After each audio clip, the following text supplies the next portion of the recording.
Thank you kindly for honoring them. As a tradition, when they are in class with me, whenever somebody does something really well or they're just trying really hard, we offer them love and support in the way of applause, sometimes a gentle little golf clap, but it goes a long way. First, giving honor to God, who is the source of all my strength, to the pastor, to other ministers present, to the members, friends, and family.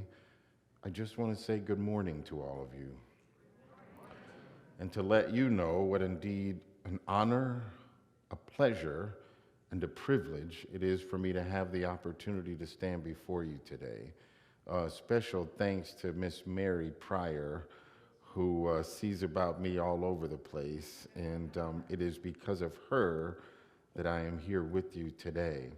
It dawned on me when I pulled up that I have been here before for one of your cultural folk music festivals, and we brought the iteration of Peace players who were available then. They've all grown and graduated and gone on to do other incredible things, but I just remember being here and how warm and welcoming it was. So I feel home, and that huge tree out there goes a long way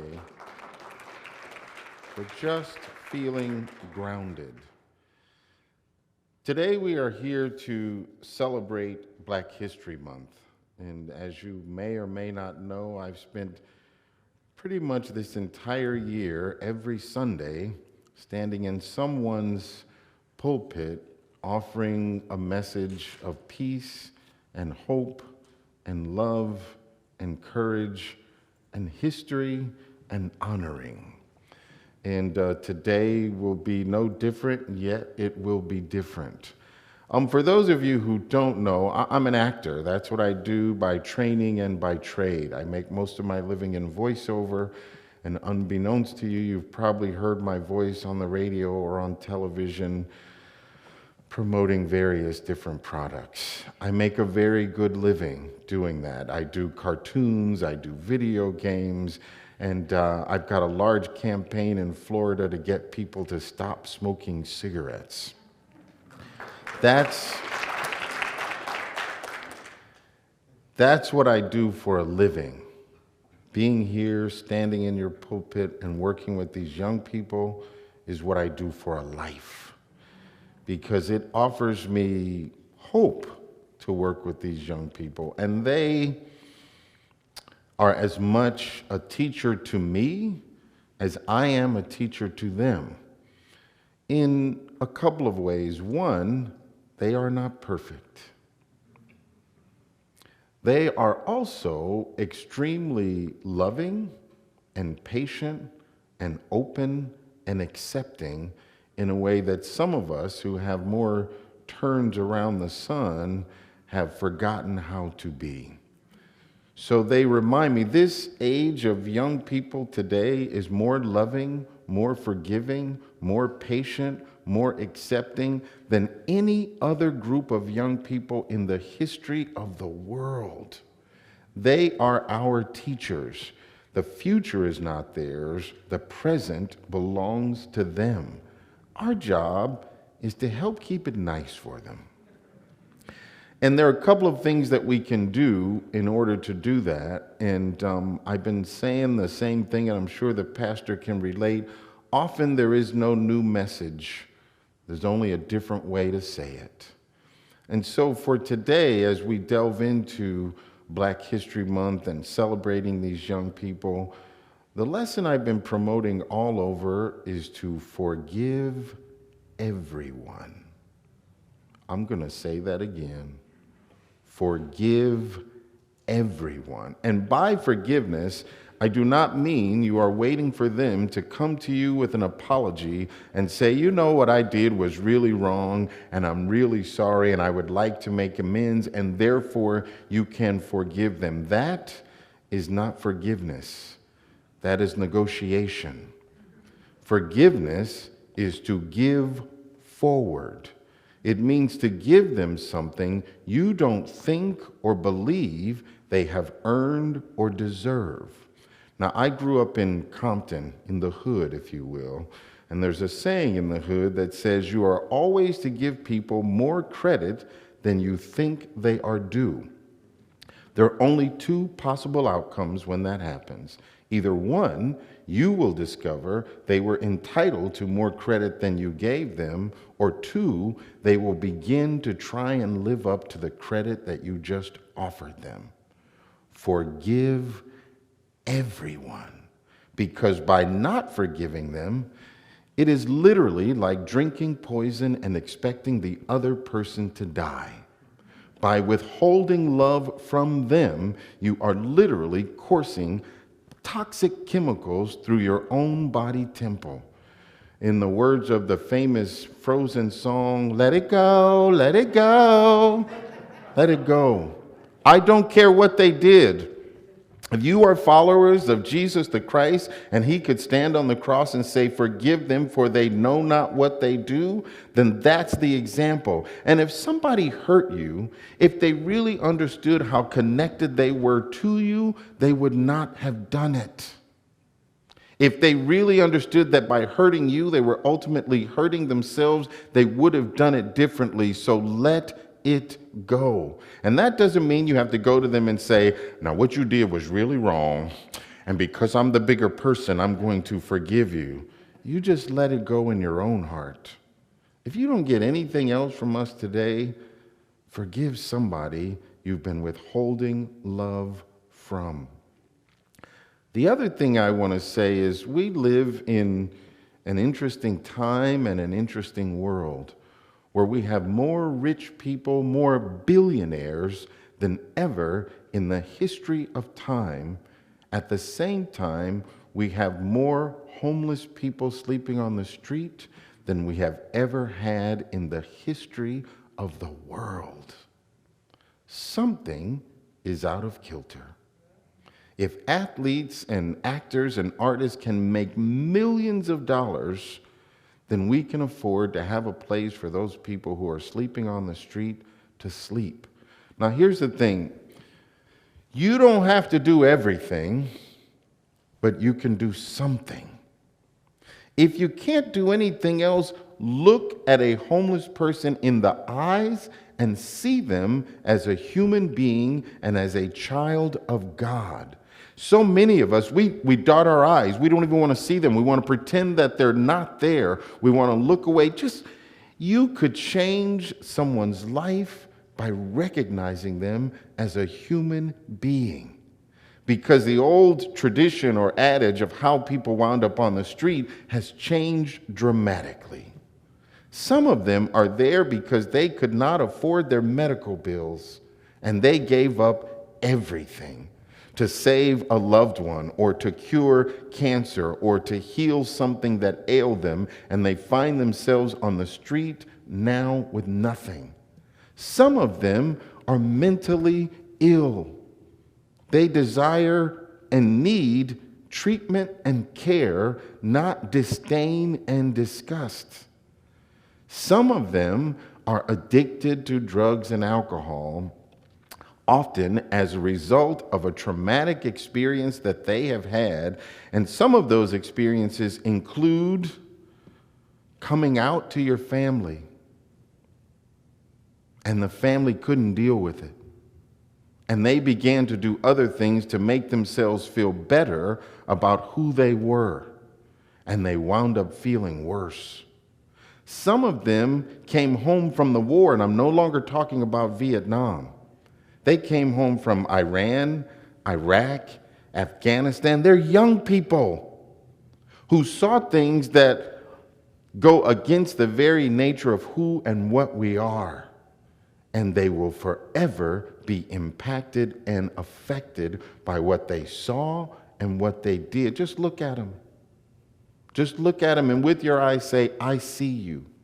I recognize you. I know that you are a child of the Most High in spite of the circumstances, the situation that you find yourselves in. If you don't want to give them $1, because I'll give them money in a minute. And people say, what? They may go. buy drugs or alcohol. You know what? If I was at the place where I was standing on a street corner or in front of the 7-Eleven begging somebody for a quarter or change, I don't care what they're going to do with it. And I don't want them to have to explain to me or to anyone else. Here I'm driving a Mercedes and they're standing on the side of the freeway. They don't have time to explain to me how they got there. My job in that moment is to offer them love and compassion and forgiveness for whatever they may have done that led them to where they are now. And it goes to the way we treat each other. And that launches this idea of Black History Month, because I need to say, when we talk about Black History Month, Black history does not begin with slavery. In spite of the fact that in this country we start talking about Black history, we go immediately to the escaping slaves. Well, Black history existed before there was an America. If you don't believe me, find a book by a gentleman by the name of Ivan van Sertima, who says they came before Columbus, who proved that there were trade routes from Africa to the New World before the Europeans got here. There were pyramids, there were sphinx, there was medicine, geometry, astrology, astronomy, healing, government, societal agencies, structures to move in the world, some of which we have still not been able to figure out today. Black history begins with mysticism, in a darkness of something that we don't fully understand, but it's the same mysticism that is practiced by this person we call Jesus Christ. There are things that are unseen that are operating as forces in the universe, and Africans tapped into that. So did Jesus. Things that you could not see or fully understand were available to Black people. And the anthropologists and the historians all agree the oldest human remains belong to that of a Black woman in a place called the Olduvai Gorge. So in theory, all of us are African. They have not found any older human remains than that of a Black woman. In the Black community, we like to call that Big Mama. We are all Big Mama's children. We all come from the same place. And ultimately, we're all going back to the same place. And in spite of the fact that Black people were taken from Africa, stolen, robbed of their language, their diet, their culture, their religion, their family, their structure, somehow we have come here and excelled. When you think about the fact that Black people were not allowed to read or write for hundreds of years, and yet during that time, there were Black people who amassed large amounts of wealth. George Washington Carver played with the peanuts, and he gave us peanut butter and over 100 uses for a single harvest, the peanut. We started celebrating Black History Month in around 29, and it wasn't a month, it was a week. Carter G. Woodson, who was only the second Black person to graduate from Harvard, decided that when he went to Harvard and got his master's, he learned nothing about Black history, as if we had no contributions. So he decided we needed a week to celebrate, commemorate, and recognize the contributions of African Americans in this country. It wasn't until 1970 that Kent State decided that a week is not enough, that we need at least a month to recognize the contributions of African Americans. And it wasn't until almost 1980 that the federal government decided that we must have a Black History Month. Now we have months for just about everything, but back then We were happy to have it, and the joke within the black community is they would give us the shortest month of the year. But that's all right, too. Just a couple of contributions. The stoplight. That's the invention of a black man. The red, yellow, and green stoplight that all of you will pass today was created by a black man with what they call a limited education. The ironing board is the invention of a black woman. The VCR and home security systems were developed by a black woman because she was afraid that her husband was on the road and she would be left at home. And very few of you in here now don't have a Ring doorbell, which is what it has evolved to. We have made contributions throughout this country's history. Here's what I really want to say. The resilience and the perseverance of the African American mirrors that of the resilience and the perseverance of America. It echoes the perseverance of the world. When you think about a people who have been downtrodden and things have happened and they just keep getting up, that's us. That's you. And we try to do it without too much ego. Sometimes it's hard. Sometimes my people have to get up there and show off, which leads me to the talk I would like to present today by the late, great Reverend Dr. Martin Luther King Jr. I just want you to know I've been doing these speeches, renditions, since I was 17 years old. I'm 56. They asked me when I was 21, how long do you think you're going to do this? And I said, I don't know, as long as people want to hear. And the article ended with, that could be a long time. So there are obviously great African Americans, but one of the ones that is recognized is that of Dr. King. So without any further ado, I would like to present to you the words of the late, great Reverend Dr. Martin Luther King Jr.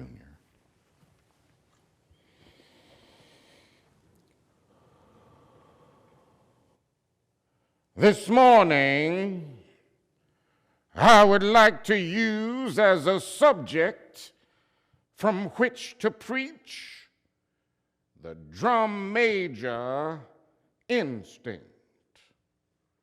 The drum major instinct. And our text for the morning is taken from a very familiar passage of our Lord and Master, as recorded by St. Mark.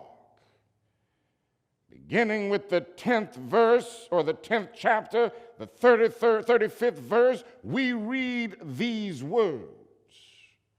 And James and John, the sons of Zebedee, came unto him, saying, Master, we would that thou shouldest do for us whatsoever we shall desire.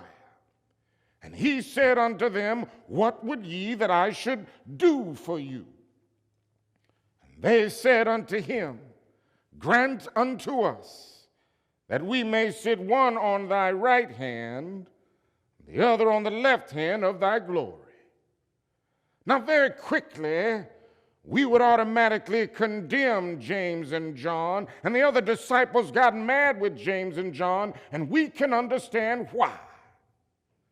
But what is the answer that Jesus gave these men?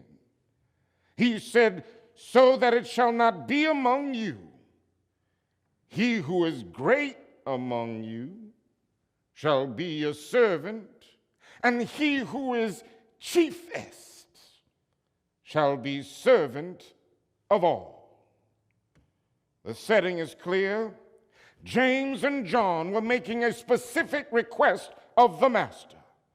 They had dreamed, as most Hebrews dreamed, of a coming king of Israel who would set Jerusalem free, establish his kingdom on Mount Zion, and in righteousness rule the world. And they thought of Jesus as this kind of king, and they were saying, when you set up your kingdom, we want to sit one on the right hand, the other on the left hand of thy throne. Now, before we condemn them too quickly, let us look calmly and honestly at ourselves, and we will discover that we too have some of the same James and John qualities. And there is down deep with all of us a kind of instinct, a real drum major instinct, a desire to be out front, a desire to be first, a desire to lead the parade. And it is something that runs the whole gamut of life. You know, our first cry as a baby was a bid for attention. And all through childhood, we asked life to grant us first place, our little bundles of ego. Now, you know, in adult life, we still have it, and we really never get by it. We like to do something good, and you know we like to be praised for it. The only unhappy people about praise is when that praise is going too much towards somebody else. But somehow this warm glow we feel when we are praised or when our name is in print is something of the vitamin A to our ego. Don't you know that a lot of the race problem grows out of the drum major instinct? A need that some people have to feel superior. A need that some people have to feel that they are first and to feel that their white skin ordained them to be first. This tragic use, the drum major instinct, has led to some of the most tragic expressions of man's inhumanity to man. But not only does it go to the struggle between races, it goes into the struggle between nations. And I submit to you that what is wrong in the world today is that the nations of the world are caught up in the drum major instinct. I must be first. Our nation must be supreme. Our nation must rule the world. I'm sad to say that the nation in which we live is the supreme culprit. And I'm going to continue to say it because I love this country too much. God didn't call America to do what she's doing in the world now. God didn't call America to engage in senseless, unjust wars. But we won't stop it because of our pride and our arrogance as a nation.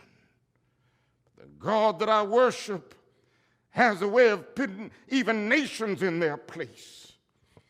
The God that I worship has a way of saying, as the God of the Old Testament used to say, don't play with me, Israel. Don't play with me, Babylon. Be still and know that I'm God. And if you don't stop your reckless course in this world, I'll rise up and break the backbone of your power. And that can happen to America.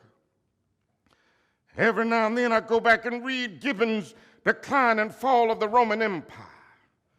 And then I come back and look at America and I say to myself, the parallels are frightening. But let me rush on to my conclusion so we can see what Jesus was really saying. What is the answer that Jesus gave these men? One would have thought that Jesus would have said, you're selfish, you're out of your place. Why would you raise such a question? That isn't what Jesus did. He did something altogether different. He said in substance, oh, I see. You want to be great? Wonderful. You want to be recognized? Wonderful. But recognize that he who is great among you shall be your servant. This morning, the thing that I like about that definition is by giving that definition of greatness, it means that everybody can be great because everybody can serve. You know, you don't need a college degree to serve. You don't have to make your verb and your subject match to serve. You don't have to understand Einstein's theory of relativity to serve. You don't have to know the theory of thermodynamics to serve. You just need a heart full of grace and a soul generated by love. Every now and then I think about my own death. I think about my own funeral. I wonder what it is that I would want said. I'll leave the word with you this morning. If any of you are around here when I have to meet my day, I don't want a long funeral. And if you get somebody to deliver the eulogy, tell them not to talk too long. Tell them not to mention that I have a Nobel Peace Prize. That isn't important. Tell them not to mention that I have 300 or 400 other awards. That's not important. Tell them not to mention where I went to school. On that day, I want somebody to be able to say that Martin Luther King Jr. tried to love somebody. I want them to be able to say that I tried to feed the hungry. I want them to say that I did try in my life to visit those who were sick and imprisoned. I want them to say that I did try to clothe those who were naked. I want them to say that I tried to love and serve humanity. I won't have any money to leave behind.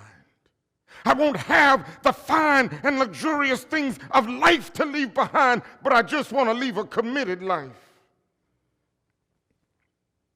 That's all I want to say. If I can help somebody as I pass along, if I can cheer somebody with a word or song, if I can show somebody he's traveling wrong, then my living will not be in vain. If I can do my duty as a Christian ought, if I can bring salvation to a world once wrought, if I can spread the message as the Master taught, then my living will not be in vain. Yes, Jesus, I want to be on your right ear, left side. Not for any selfish reasons. I want to be on your right or your left side, not in terms of any political ambition or kingdom. But I just want to be there in love and in justice and in truth. If you want to say that I was a drum major, say that I was a drum major for peace. Say that I was a drum major for righteousness. And all of the other shallow things will not matter. God bless you.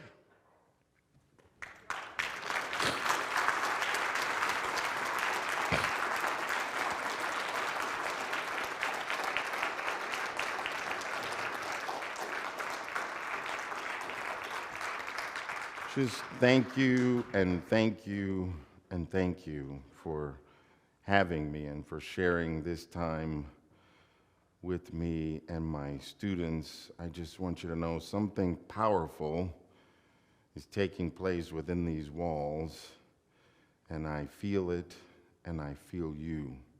So thank you.